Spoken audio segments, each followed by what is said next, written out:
Mbote na bino nyonso bandeko basi pe mibali, ba papa ba mama ba koko na ngai esika bozwami. Ezali bongo mwa na bino mwasi Mariam Makame la rando. Na osala bino audio yo a partir ya Philippines. Ezali na bandeko basengi nga surtout na UK ke Mama Mariam pardon ça la biso video ane ko aider bandeko na biso ba batikala la mboka na ba baza besika na bisika yo moko yebi Congolais aza esika nyonso to ekofungola mingi pe misu pe ba mingi ekobikisa pe ba mingi parce que ezali nyonso to eza pona santé lelo oyo ata ba oyo toza na ba pays développé esika ba traitement ko za la malamu mais tozozwaka ba problème ozozwa kisi mais changement ezate ozozwa kisi mais changement ezate omela kisi oyo obeli oyo omeli kisi oyo biki mususu ebakisami yango wana lelo tongi tolobela yango nalingi nakabola na bino mwa boyebi muke naza nango ya liboso avana banda nalingi naloba mpona nini toza na posa ya bakisi oyo ya produit ya Max International mpona nini toza na posa nango omoni ndenge nzambe asalaki biso bato ndenge toza wana nzoto na biso nzambe asalaki yango dans plus de 40 à 100 milliards de cellules. Chaque jour de Tozawana, nous avons produit plus de 45 billions de cellules chaque jour. Et ça coûte autant que les kawana. Dans la recherche, nous avons produit des cellules et belées dans notre. Il y a des scientifiques qui ont trouvé normal que nous faut vieillir et à koufa. Dans des gens Nzambe asalaki biso na liquide babengi kombo glutation. Na base biso surtout ba mingi to yebi na biso glutation eza nini te. Parce que na ndenge to yebi bazako biso balobi po muto za la malamu ozala posa ko mela mai mingi, ozala posa ko lia biloko ko lia pe ozala posa ya oxygène. Mais balobi na biso mingi pona glutation te.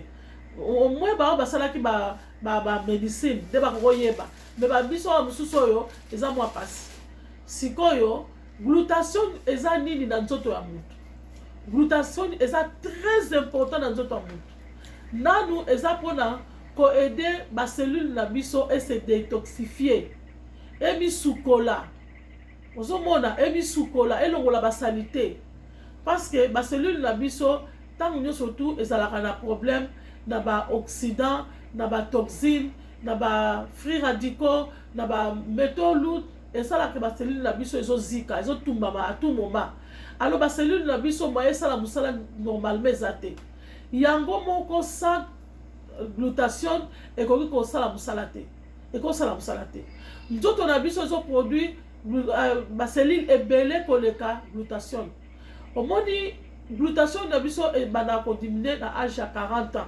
Selon ma recherche de basalaki que glutation ya mutu et comme bana ko diminuer na âge à 40 ans.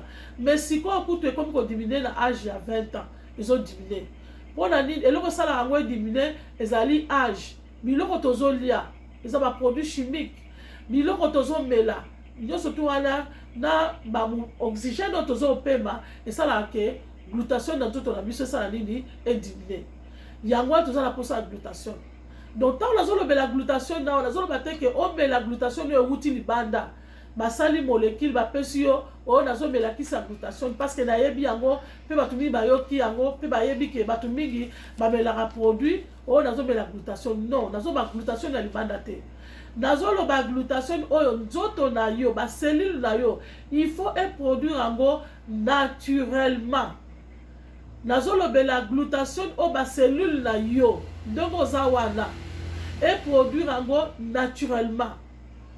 Des glutation de toza yango posa po yango de ko pénétrer na kati ba cellule na biso et ko pénétrer na kati ba nerf na biso au monde nzamba sala biso ba cellule na biso na ba nerf na biso et matela na likolo lokolo etoko momona ka bitoko ba koko ba sala kana to vande la ngo mingi na mboka kuna au monde etoko e matela na eza superposé donc ba cellule na biso za ndenge wana donc loko ko pénétrer na kati na ngo po détoxifier yango il faut ça le loko e uti na kati na yango moko et loko ya libanda soko meli e ko kokate parce que eza molécule e ko kota te yango mona ta maladie mususu bazo ba maladie ba virus o eza ba traiter yango te pona nini parce que eza na kati ya makila la kati ya ba cellule mo ba traiter yango eza te yango wana toza na posa ya glutathione oyo ba cellule na biso et produire naturellement.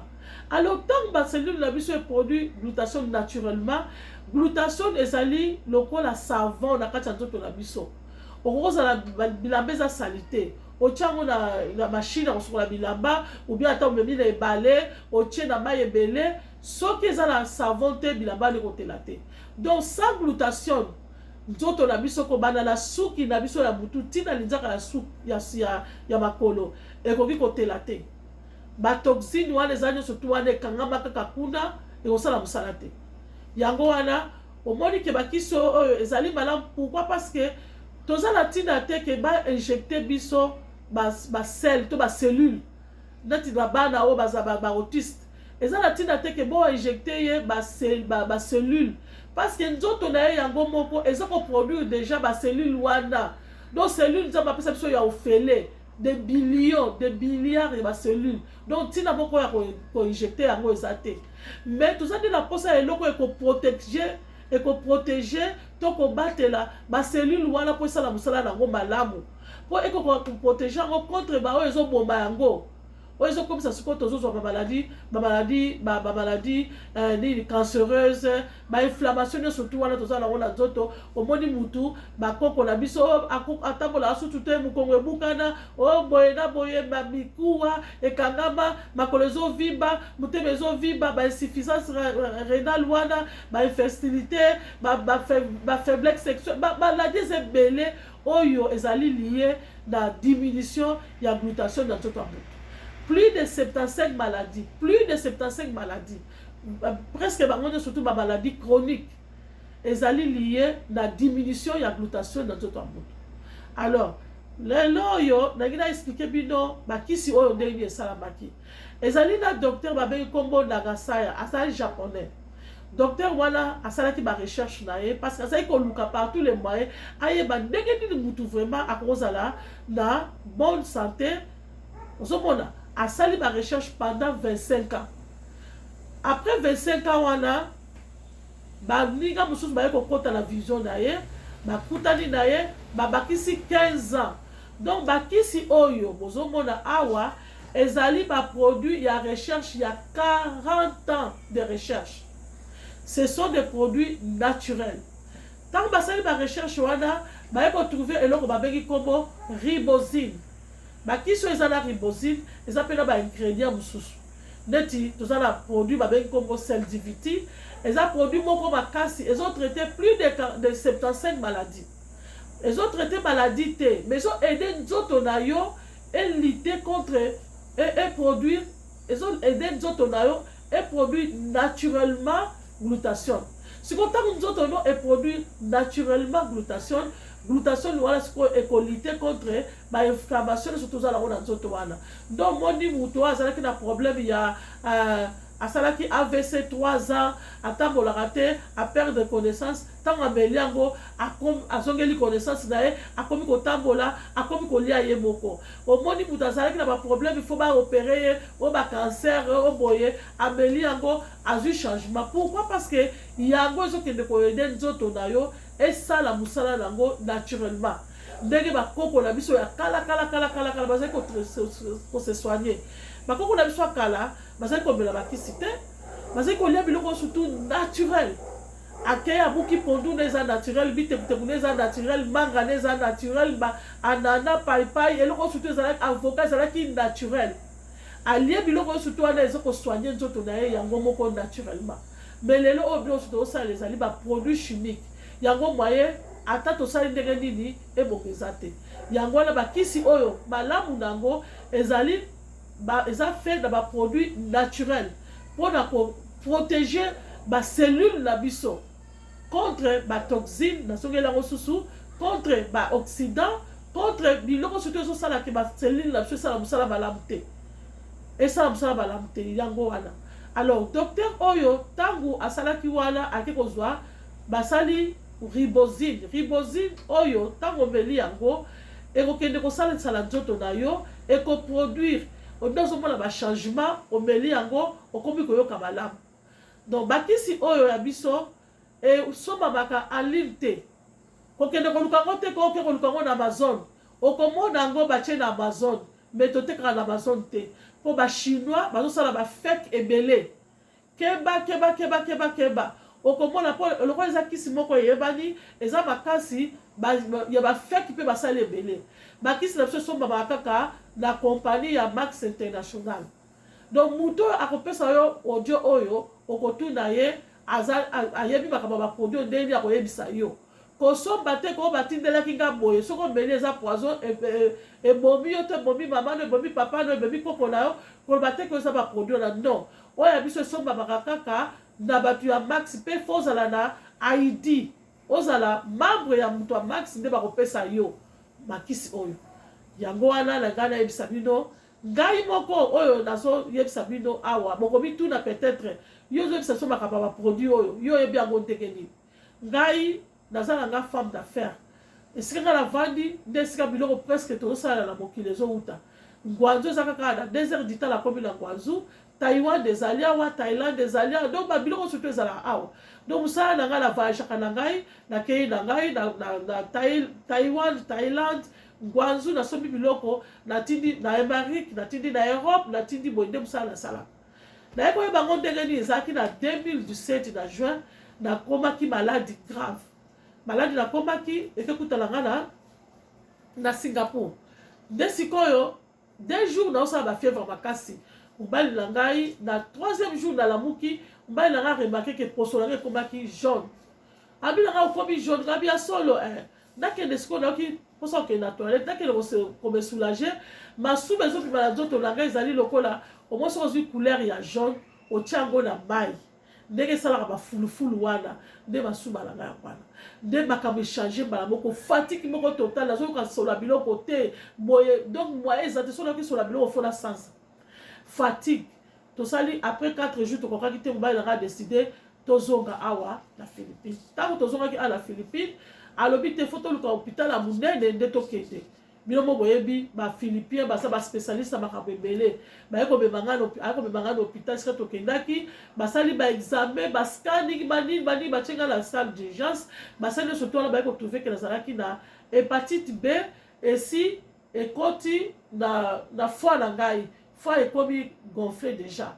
Donc na docteur kuta akomi koyebisa mobali na ngai yo bowumeli mingi boye na boye sikoyo batie nga na hôpital baza kopesanga kaka bavitamine na basérum. Après 15 minutes bachange ngai, après 15 minutes bachange ngai. 4 jours na hôpital changement ezalaka te. 4 jours changement eza te.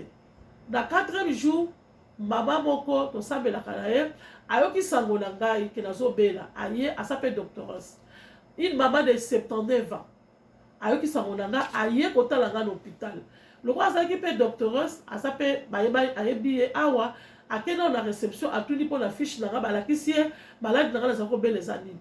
Ntango mama wana atali maladi naza kobela aye ayebisi ngai nayebi déjà maladi ezobela eza nini na médecine moderne eza na traitement te donc ndenge ozali na changement moko ozala te. Apesi ngai flagon moko ya kisi oyo apesi ngai flagon moko ayebisi ngai kisi oyo ofomela yango 5 na ntongo 5 na midi 5 na pokwa. Donc eza na 30 capsules na kati fomela yango dans 2 jours aussi 30 capsules wana. Ayebisi ngai bomba yango kolakisa yango bamédecine bamona yango te. Et puis a insisté alobi fomela yango kaka sikoyo ayebisi mobali na ngai fongola ko opesi kaka sikoyo. Mobali na ngai atali nga atali mobali na ngai tozalaki lelo tozala choix te na décidé kaka namela yango nde eloko ebikisaki ngai nameli 5 na butu wana ezalaki na ba 18 heures na ba 24 heures vala nameli susu 5 na ntongo na 6 heures nango nameli susu 5 ntango nameli 5 wana na 6 heures nayoki mposa ya komesoulage nasi mobali na ngai nangi na mesoulage alobi na ngai azali na ye lopo ngai abi te nakotambola abi okokoka ngai abi wi na telemi nayoki énergie na nzoto na ngai na telemi alobi oyo ezalaka sina oyo lipapa elinga lipapa natamboli ntina kei na mesoulage ntango nazongi nayoki nzala nazolenga nde mama wana doctoresse atelefone mpo ayeba ndenge nini nalalaki ntango atelefone ayebisi eke nalamuki moi bien. De maman na lobi, ah si c'est comme ça, ceux qui docteur ont ça tout de ça, bon bima, pour ça sous l'hôpital te. Sengo bima. Tant docteur a yepé na ebise de wala. Dès qu'on va là tout lié dans le boka na bango. Si ko to bima na ebo malade to ki na oka kesa bongo. Yo moni ndenge. Docteur a lobi maladie oyo ba masuba ana ba jaune wana e ko sala ta ba 2 ans. Da écoute ndenga za wana ko boza na betu moko te po eza maladie moko contagieuse et ko contaminer ata na buto ya pamba. De to sala ki boye to ko bima l'hôpital. Ko bima na kaka na 4 jours wana to futa plus de $2009. Taka na 4 jours wana. Na bima ki na malade na ngande na kota ki nango. Pour la nuit parce que na dimela ki mama la poso na dimela ki était ah l'hôpital na état boy na bima ki. Ta on a bimi to komi na ndako apesika su bakisi na continuer na bakisi. Na tongo wana dimanche nango na lamki na zaki na énergie moko makasi. Na ko sala misalo na ko sala te. Na zongeli pe mobimba ndenge na zabo. Na zongeli mobimba. Na koti na cuisine na lambi na sali boye. Na ba 13 heures sumba na ramema na l'église tant to ke l'église na biso to komi kuna batu bakamwe ba mona nga mercredi jeudi vendredi ba dimanche te kesala kingai alors na continuer ki na bakisi wana docteur abaki na zonga kuna après 10 jours après 10 jours tant na zonga ki docteur ba bina na sa ba examen sous na salle ba examen ba résultat docteur atali mobile na atali ba résultat abisinga bakisi o agir très vite na zoto na yo nga la seki ka nga bien bon na sali ka sourire mais à Epsigazala la kisayo a dit que Epsango moni virus ezalaki na 2000 côté qui déjà na fois na 2000 et qui dit na 700 seulement pour 10 jours bakis a comme les gars robela une année a diminué bakis de 11 à 3 kis a Epsigazala zong après 1 mois maman la ngana lobby ozong après 1 mois to ozong après 6 mois après 6 mois donc après dans 1 mois et demi masuba na ngeze comme pembe misu na nganzo to na ngana zongela normal.